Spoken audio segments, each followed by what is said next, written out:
All right, bear with me here. If you were asked what the federal minimum wage is, you'd probably be able to say that it's $7.25 an hour. That's because it hasn't changed since 2009. For some perspective, the cost of eggs that year was $1.66 per dozen, fresh off that $700 billion bank bailout that dug us out of a recession. That same dozen, as of this past May, costs $4.55. Senator Josh Hawley of Missouri is pushing legislation that would increase the federal minimum wage to $15 an hour, something lawmakers have been trying to do for years now. Our Trey Wiggins talked to the senator on what he wants to see happen in the near future. You know, it hasn't been raised in 15 years, and when you adjust it for inflation, this is its lowest level since the early 1950s.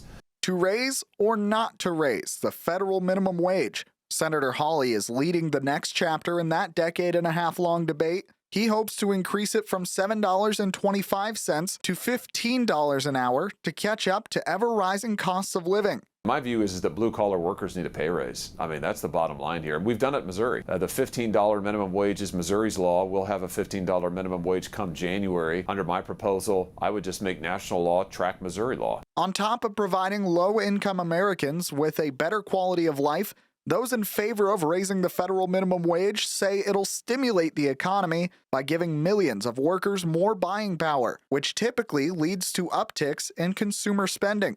Critics say, along with potentially driving up inflation even more, higher labor costs may lead to businesses raising their prices or cutting jobs to maintain profitability. And while it could lead to more employee retention, it may also create more competitive low-wage job markets, which would make it harder for young or inexperienced individuals to find consistent work. You know, all of these big corporations have been willing to raise prices on everybody.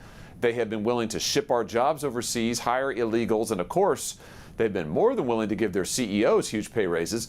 The only people who haven't gotten a pay raise are the workers, the blue-collar workers. They need one. So the debate is set.